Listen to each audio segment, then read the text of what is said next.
See there that we are recording the session today. So it's lovely to have you here. I'm just going to open with a karakia, which is kia ino tātou, mori oho, mori tū, mori ora kia tātou, haumi e, hui e, tai kia.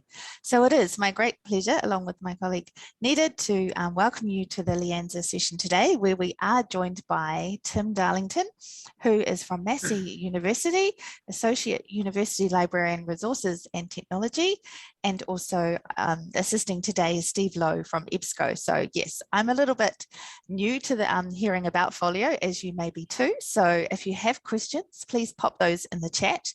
And we can interrupt Tim and let him know there's someone there wanting to ask something. In the meantime, though, if you could keep your microphones muted, and up to you, of course, of whether you have your video on or off. But yes, we'll hand over to Tim now. Thank you for joining us. Yeah, thanks, Natalie. I'm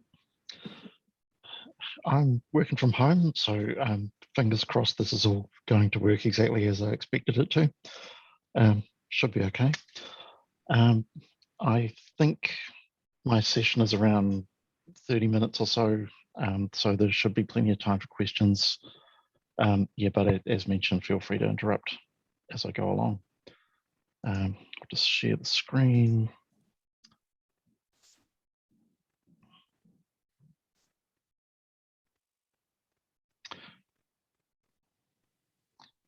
Right, so the pitch for this is that I will cover reasons why we chose FOLIO and what we expect to get out of it. I should add that this is not a sales pitch for FOLIO, but it's kind of hard to give reasons why you chose a particular system and not sound like you're advertising it. So please bear with me on that one. It is going to be a lot about why we thought FOLIO is good. So a bit of background to start with. Massey University's a long-time Sierra user. So this is really something new for us. Sierra is still, I think, probably the best system for managing a print collection. But it has gotten further and further behind with managing e-resources. So in 2018, we started a review of our system, and with university bureaucracy being what it is, in 2020, we were able to put a business case to the university administration for being allowed to go to market, which we then did in 2021. So March this year, we sent out an RFP, and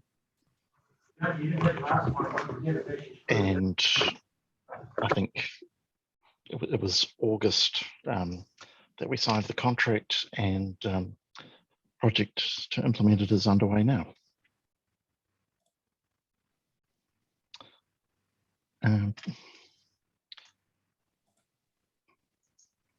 But more in the way of background. Timeline of our library systems might seem pretty irrelevant, but have a look at those three middle ones. All three of them are Innovative Interfaces Inc.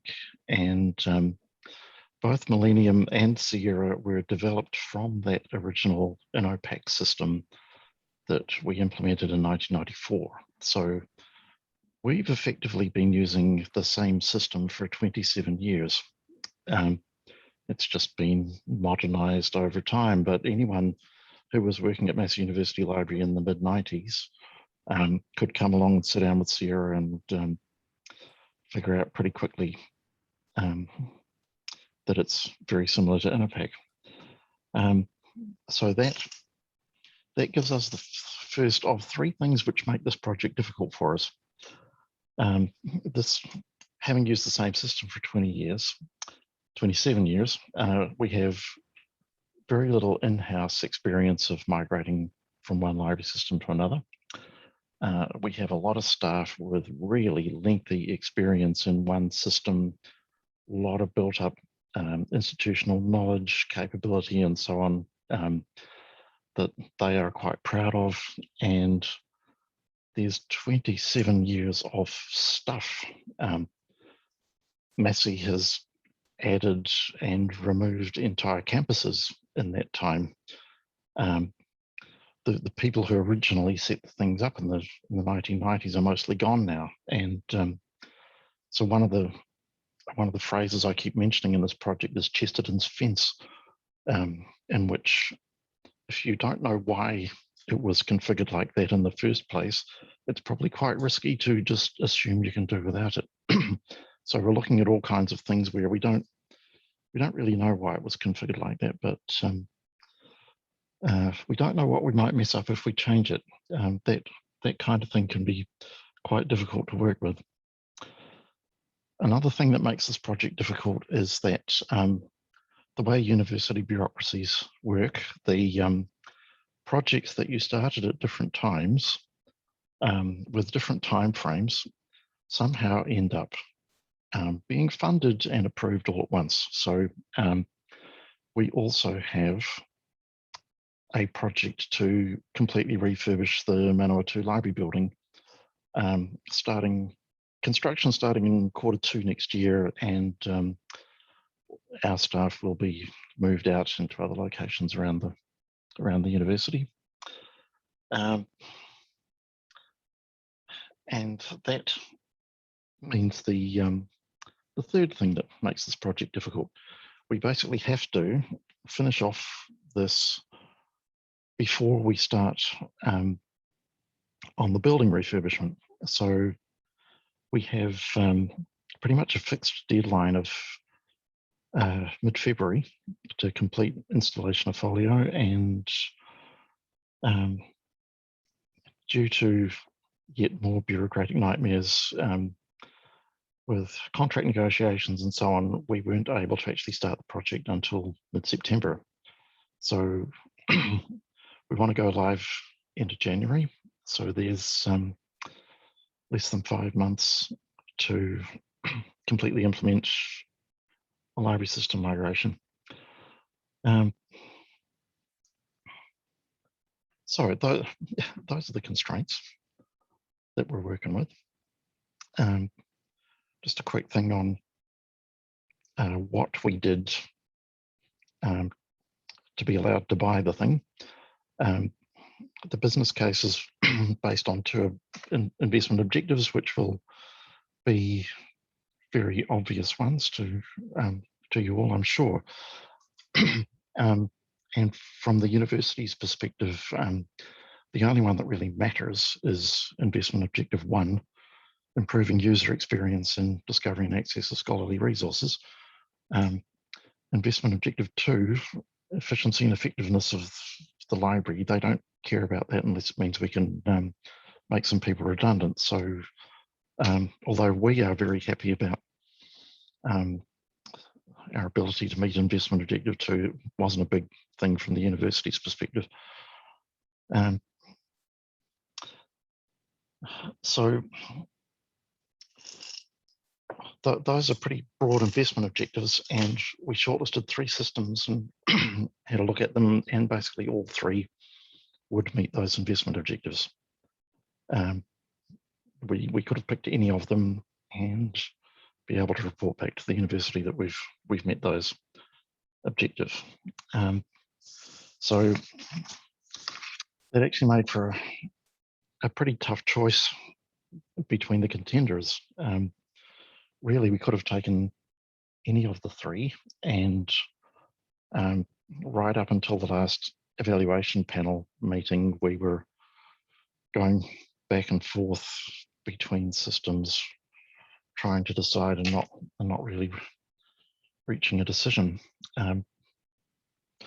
So when it came down to it, evaluation panel had the library senior management team on it, and we eventually swung it on the basis of an unspoken objective that none of us had actually stated publicly, but we all felt, and that was that we had gotten well behind the other university libraries due to Sarah's poor handling of e-resources, and we didn't want to go through all of this work to just bring ourselves up to the status quo.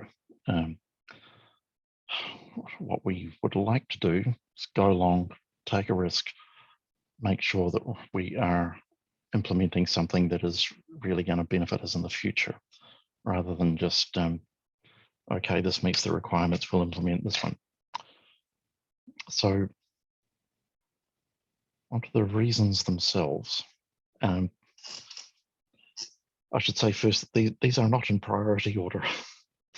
I'm putting this one first because it's the it's probably the least important one and most easily dealt with. As mentioned there, with at the best of times, we tend to get complaints when we change things. People don't like us changing things, even if they're getting improvements out of it. So particularly now that the pandemic measures have imposed a lot of changes, the university is quite cautious about imposing wholesale change via a new system. So it was quite handy to be able to say to the provost, well, we're already using EBSCO's Discovery Service and knowledge base, so there'll be quite a bit of continuity there for patrons. And what we didn't say was that the fact that we don't have to implement a new Discovery Service and knowledge base makes implementing this thing within the timeframe feasible. If we had taken either of the other systems, we would have quite a problem on our hands about now.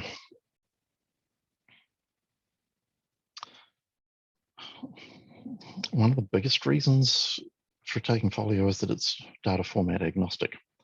So I don't know how many of the audience have followed this stuff, but there's a lot of change underway. MARC has been a legacy system, a legacy data format for decades, but the library profession is a real big oil tanker to try and turn. So we're really only just now starting to see open linked data through things like BibFrame being brought into library management systems. However, this one has been built from scratch to be data format agnostic. So it's not built on MARC, it's capable from its origins of working with open linked data. It's been built native that way. So that is it is going to be a real benefit for us. As you know, the library systems up until now have been built entirely around MARC. The whole system has been, how do we manage a collection that's with a database formatted in MARC? And that determines how those systems are built. Well, this one is not built that way, and I think that's going to be important for the future. So it was a quite a significant one for us. It does mean, however, that from a librarian perspective, FOLIO's basis for handling data is a lot more abstract than we're used to. This is FOLIO's data model.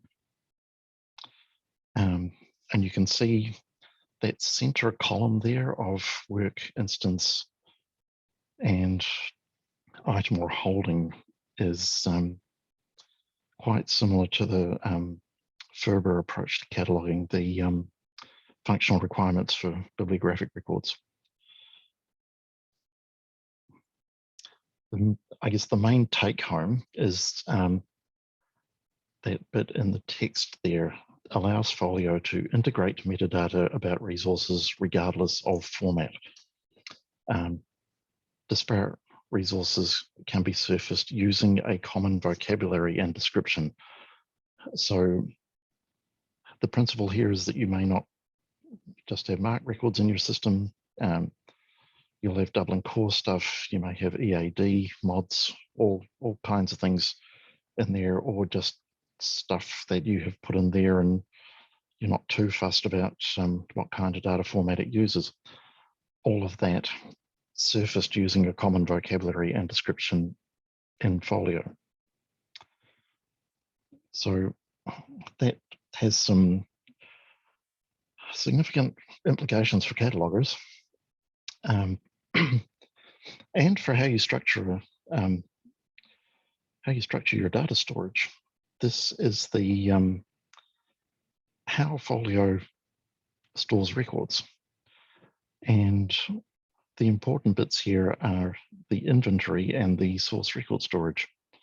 So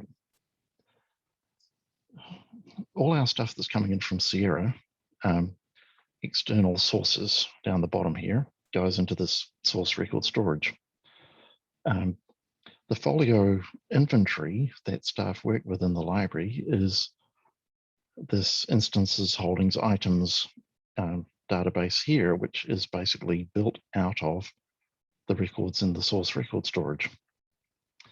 So there's kind of two lots of storage going on there.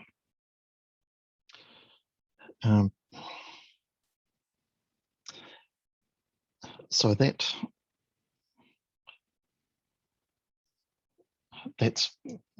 Folio's way of dealing with that data problem of the profession is moving away from MARC, but very slowly. We're all still working with MARC. We just migrated 1.2 million MARC records from Sierra into Folio, so you can't just say, oh well, we're going to do everything in BibFrame now, so let's ditch MARC and have a new system that just works off OpenLink data. You still have to be able to take in a whole lot of MARC records and have catalogers able to edit things in MARC and so on. So that necessitates this kind of data structure. You need to be able to take in any kind of format, store it in its original format, but have your library system presented to staff as a single unified interface. The quick mark thing off to the side, I'll get to in a minute.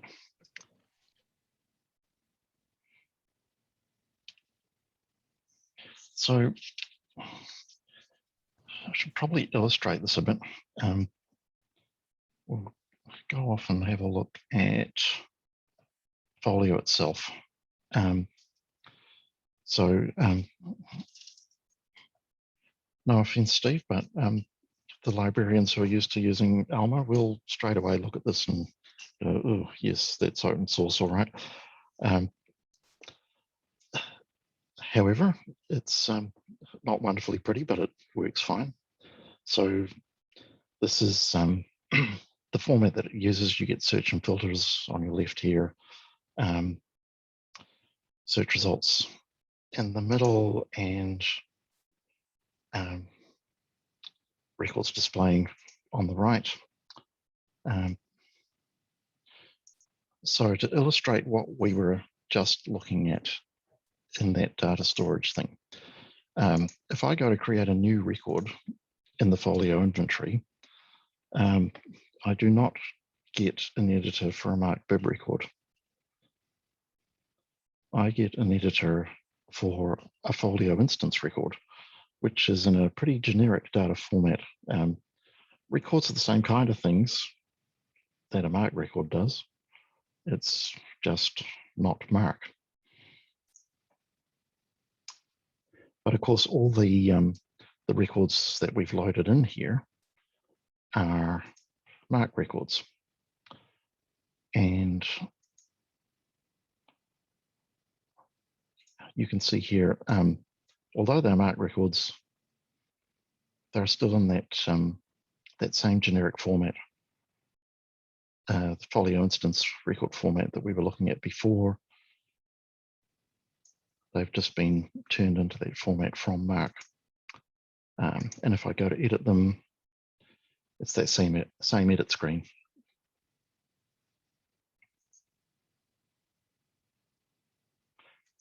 the data is all still there in that source record storage, stored as MARC.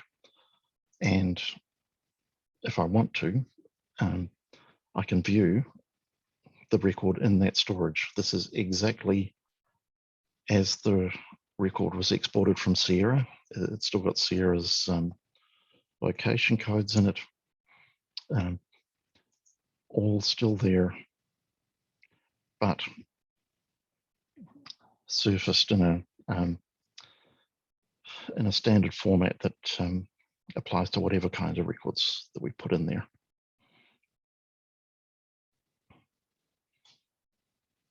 And the quick mark bit that I've looked at before, if you do need to edit the thing in MARC, and I'd be picking that some of our catalogers will certainly be wanting to do that. It does have a MARC editor there. It's a fairly basic one, but does the job.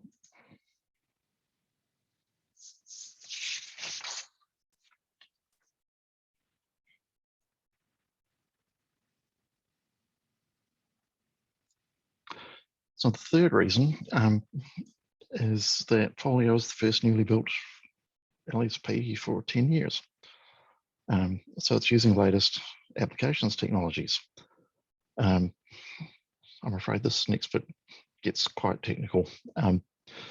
So it's built using microservices architecture, which basically means that all of the modules, basically everything, every function in the system is built using small independent components. So if you make a change in one of those components, you don't cause problems in others. And that is something that we ran into more and more often with Sierra. I think the first Sierra user group meeting I went to was 2006, and the owner, Jerry Klein, proudly announced that there was now 1 million something lines of code in Sierra, and that meant a nightmare every time that they tried to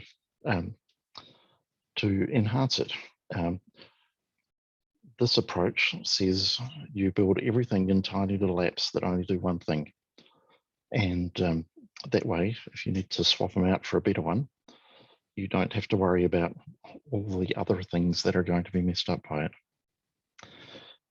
The other big thing is APIs all the way down. So the entire system works off API calls.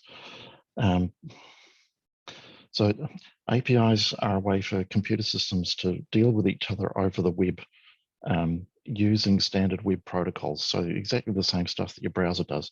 Nothing fancy has to be built. If you have a reading list system or university finance system or whatever, and it needs to, you need to integrate stuff from your library system into it, then basically anyone in your IT department can write the code for it, because it's all just web-based protocols. So this is what it looks like, and you know, all the vendors have a diagram like this of why their system structure is so awesome.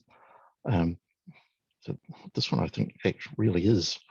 Down the bottom here, you got your system layer, which does all that stuff of the storage and making sure that MARC records turn up in Folio as instance records and all of that stuff. So that's where the developers do their bit as well.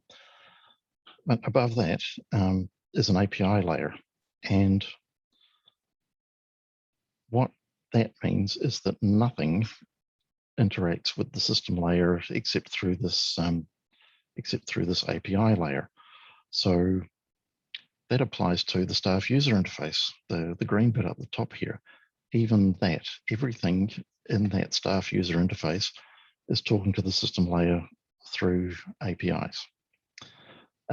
It means that every single app that people build, whether it's the real obvious stuff like an orders app or a checkout books to patrons app, it communicates with the system layer through APIs, and you can build your own app to do whatever you want. You can use whatever programming language you like. It talks to the system layer through APIs. So that is basically a huge advantage, and I'll just show you one of those advantages that's actually easy to show in a presentation.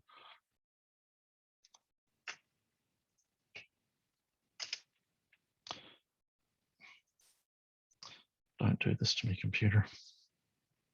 Thank you. So still on this this same record. Go into an item. Suppose I want to edit an item record.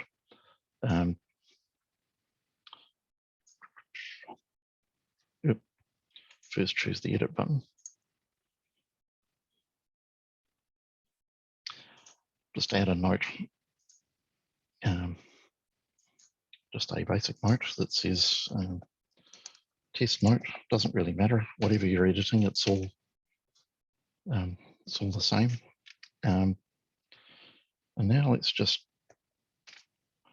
open up the browser's developer console. This thing lets you look at exactly what is going on, what the browser is doing.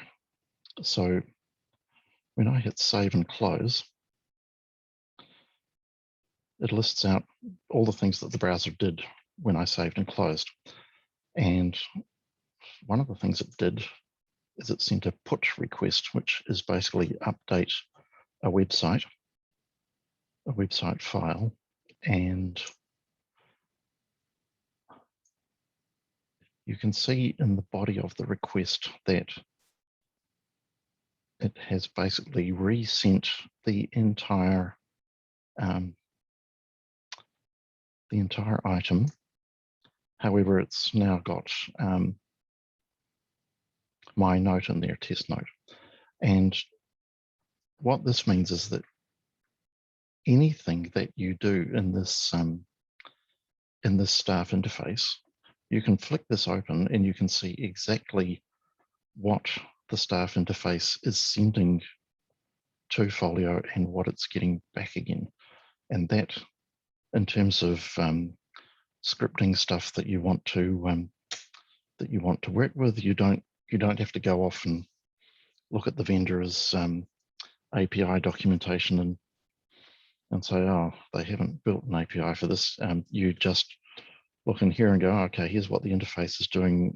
We'll just write something to replicate how that works that we can put into our other script that we're working on, and so on. If you're troubleshooting, if there's something that's not displaying right, you can come here and go, all right, what's the user interface saying to Folio, and what's it getting back again? That stuff I think is just awesome. It's already proven really valuable just in the implementation work we've already done. And of course, the fourth reason is open source. And we didn't really go into this project determined that we should have an open source solution or feeling all evangelistic about the benefits of open source software. But it is a factor. The consolidation in the library system market is getting quite worrying. End of 2019, our library system was bought by ProQuest. That's something new to us. I guess it's happened plenty of times to other libraries. It was a first for us, and it just makes us more interested in not being completely subject to the whims of venture capitalists. The other main benefits that we get from it are transparency, not just in how the system works, but in the enhancement process, roadmap for development, you get a full say in that as a member of the community. You have full awareness of the system's flaws and failures, because you can go in and see what the developers are saying to each other about developing the system. That is also a big difference over what we're used to. In fact, it's also worth a look, really. This is the Folio wiki. So there's, I mean, this is a completely public website. There's no kind of vendor customer area. It's basically just all right out here in the open, and all the meetings that they have about developing the system or dealing with bugs or any of it, it's all right here on this site. Come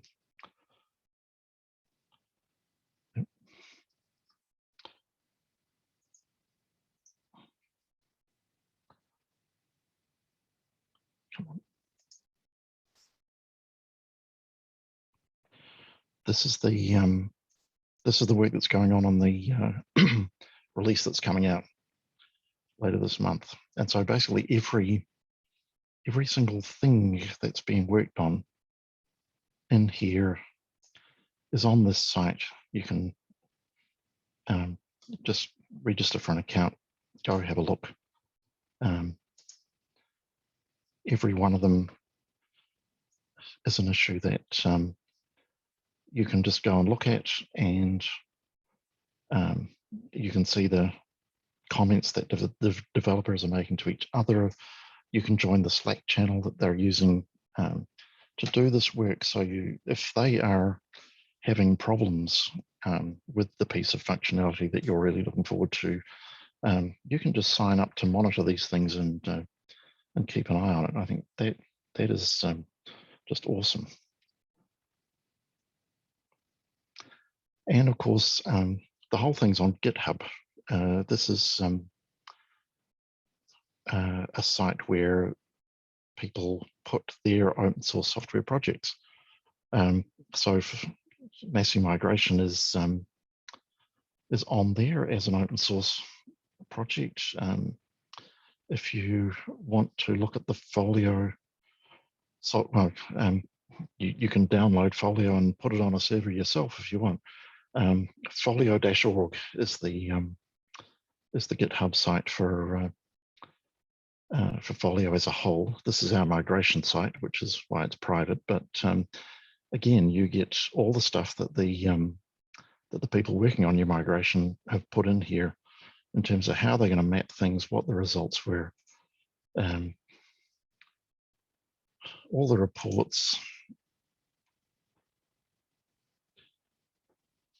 It's all nicely available to you to see for yourself, basically how the project's going. Those are all just really valuable, just from a project management perspective. So, as I said, we're currently implementing. So, project's only partway through. I could show you records there before, but that's current iteration. The tweaking is still going on. We're still to load serials, holdings records, and acquisitions data. Otherwise, it's actually on schedule. Despite the time frame, the system already has a catalogue and items and patrons. So yeah, progress is pretty good. That still leaves us with a scary amount of work to get through in the next few months. So there's I've just got a huge pile of little things that are going to need working on sometime between now and February, with December and January really being not very good years to try and get New Zealanders to work on stuff. And of course, lots of change management to do. So as I said, we were using Sierra for a long time. we have staff who spent most of or even all of their library career using Sierra. And most of our centralized services, collection services, digital services, and so on, are in the Manawatu campus, which is about to be chucked out of its building, and that gets turned into a construction site. So there's a lot for people to cope with at the moment. So in terms of what we want out of this, we're not exactly the SAS, but we are taking a big risk here. With all due respect to Steve, FOLIO is effectively a brand new, pretty much untried system with no customers other than us in Australasia. And EBSCO does not have a long history of supporting library system software. So that's a risk. A lot of the future benefits that I'm talking about are predicated on functionality that's still being developed. That's always a significant risk. And of course, we're making a big ask of our staff. As I said, I still think Sierra is probably the best print collection management system that there is. So for all of our staff whose work is primarily with the print collection, we are saying, look, senior management has bought you this new system that's not quite as good as your old one.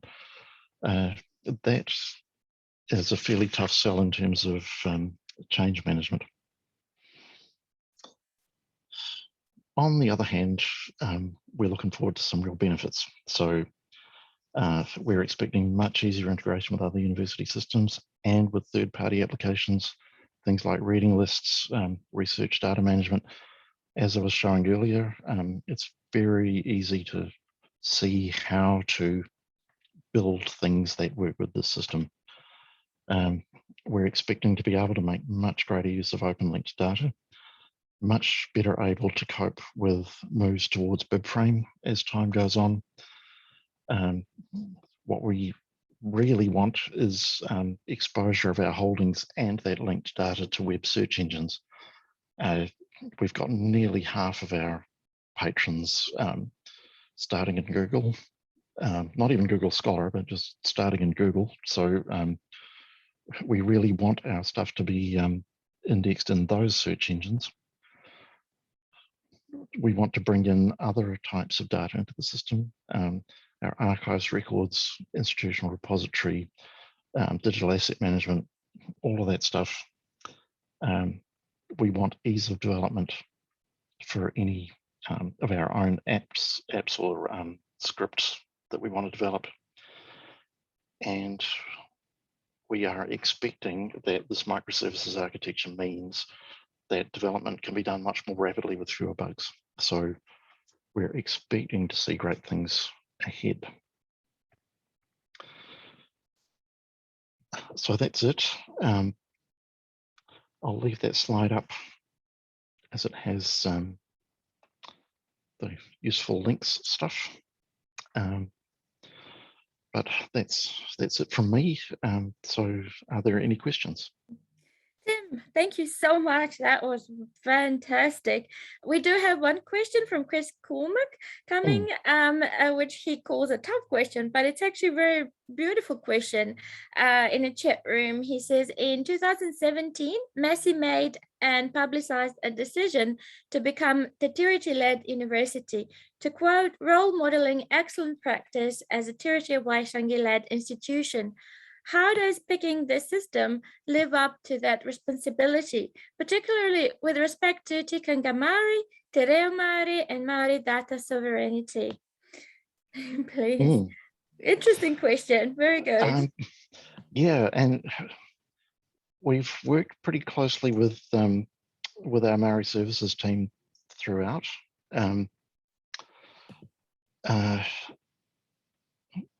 The Pūrehuroa Māori and other people are heavily involved in not only this, but the building refurbishment. more so the building refurbishment than the library system. I have to say that the in terms of library system, the main focus has been on ensuring that things like macron display, Maori subject headings, all of that stuff are handled properly. There's otherwise, the Maori staff themselves haven't seen much reason for involvement in this, which is a primarily a back-end system for staff. So in terms of the discovery service, there'll be much more involvement, but less so with this stuff. Thank you, Tim, so much. There are a couple of more questions. I think you answered one. The question from Ruth was, when is the go live timeline date? When it will be alive? Oh, yeah. So we're aiming for end of January, but we really have a hard deadline of mid-February, because things are really kicking off then for a semester. So that's not a lot of cushion. It's like 2 weeks. So that is really tight. That is really tight deadline. I really admire you having experience in a similar kind of project. I know how challenging this is. Before we go to other questions, I do have one question from my side is, I know that you are now in data migration phase from Sierra to Folio. So could you tell us how is that going? Because I know that's probably also one of the challenging parts of this project. It's going surprisingly well. Things like the bib records exported out of Sierra, they were loaded. It's mostly fine. You know, it's marked data. So there are 1 or 2 fields that that people have things for EBSCO to work on, but mostly that stuff is fine. There's more stuff to sort out with the items and holdings. There's, you know, all systems have a whole lot of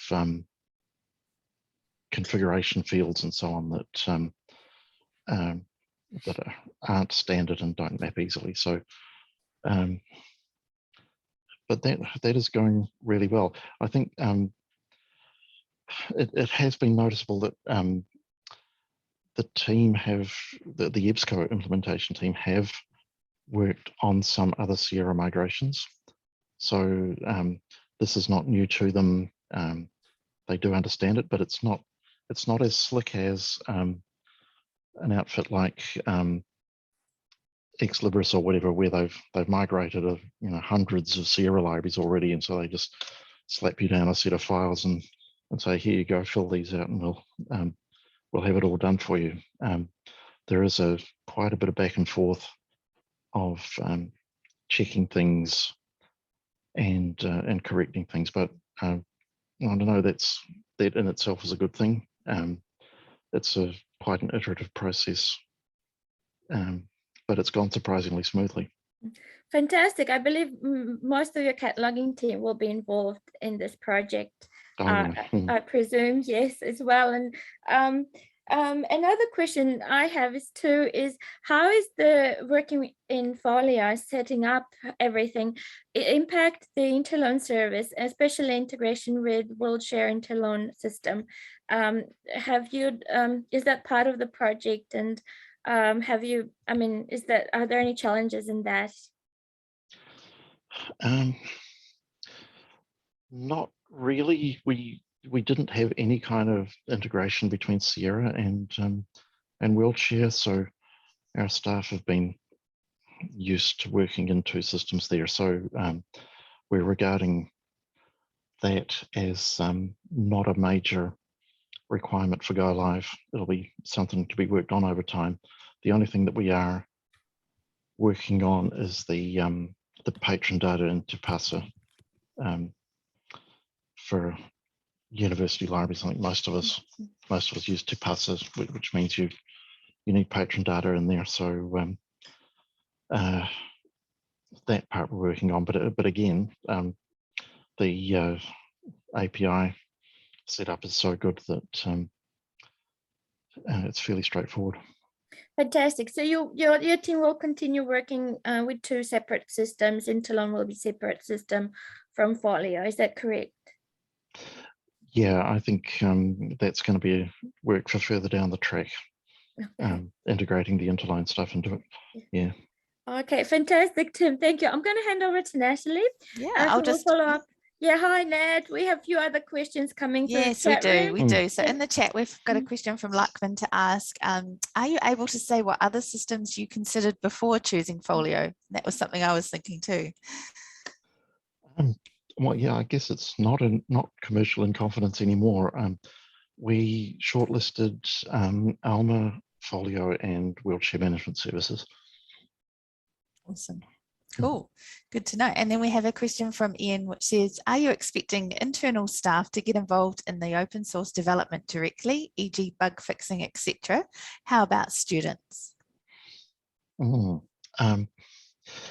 Yeah, this is, we have no history whatsoever of open source software development. So there's basically nobody on our staff who would have the capacity to work on the development side of it. So I don't know that we are going to be a particularly valuable addition to the Folio community for the next little while. But I'm pretty sure that we are going to need to build things, and we can, we can do that several ways. You can put yourself on the priority queue for the university IT services. You can train up your own staff to do development and somehow free up their time to do it. Or yes, you can outsource it, and yeah, we quite often get info systems students wanting to talk to us about the library system, as it's a kind of complicated system that's easily accessible to them. So yeah, that is a possibility. Great. I'll just hand back to Nita now. Yeah. Great. We have quite a large community here with us today. There are about 70 people who are with us at the moment. I would like to ask, would anyone like to join in? And if you have any other questions, please feel free to join in. We have a question from, okay, so Steve Lowe from EBSCO. Steve, are you there? Can you please turn on your video? Would you like to join us? We have Steve from EBSCO team. So Steve, would you like to tell us a little bit about, from your perspective, from the EBSCO team side perspective in terms of this project and the whole process and experience? Hi, Nita. Hi, team. Yeah, as per Tim's comment, some of the things looking to build as specifics. Tim and I always used to joke a couple of years plus ago about needing a printer to print labels for sending remote learning resources and little things like that were hard to do from traditional vendor sources. So it's a sort of project that is simple when you get some people with a little bit of knowledge and APIs you can use. So our library services team, one of the things they do is professional services. So that's one of the little builds we'll have planned for the future. So I think the thought of open source for some is, oh, we have to do everything ourselves. That's been an important part of the project, is it's managed open source rather than just open source where you have something installed and you're working it yourself. And the project, Tim's team, we would have gone through hundreds and hundreds of pages of questioning and interrogation of what was coming up. So it was a little bit of a leap of faith, but it also was a considered risk and going, well, we know what's coming. If this had been a year further down the track, Folio would have been further developed.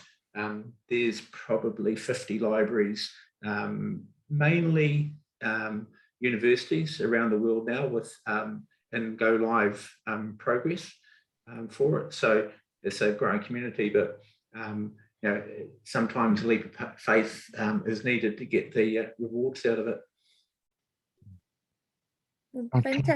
Could I just add there that I should give a shout out to that EBSCO services team. Those we have had a couple of things so far where we have just said, well, we're going to need it to do X, and they've just got right down to, oh, we'll write something, and a couple of days later there's something there. They've just gone to the APIs and said, oh yeah, we can do this. So yeah, that part's much appreciated. Wow, fantastic. So Steve, there was I believe, dedicated project team from EBSCO Information Services, if I understand correctly, that worked with Tim's team quite closely in this year on this whole project. Yes, and I mean, part of that is that there's now it was the first RFP we responded to within New Zealand. There's been one further one since. But as you'll see from Tim's presentation, there's an awful lot of technical knowledge needed in the background. So you need to then be able to tap into a team who can go into those areas, you know, and look at it from a developer's point of view. Great thing about a presentation like this is actually from the point of view of a user rather than a vendor telling you all the nice things. You know, and looking there, you know, Tim and the team are finding the warts involved, which no systems. Well, if it's perfect, then it's already old, and so it's a case of something that will actually develops over time to be current, rather than just being, you know, well, we think this will cope with everything. So some of the libraries, for instance, internationally, are just deploying the ERM, or electronic resource management. You know, as Tim said, electronic resources are the areas of the greatest level of change in the way they're looking.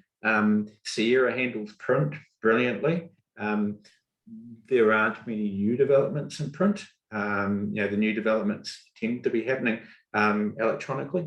So we've got a lot of libraries who are just doing the electronic resources management side of FOLIO, and treating them both separately.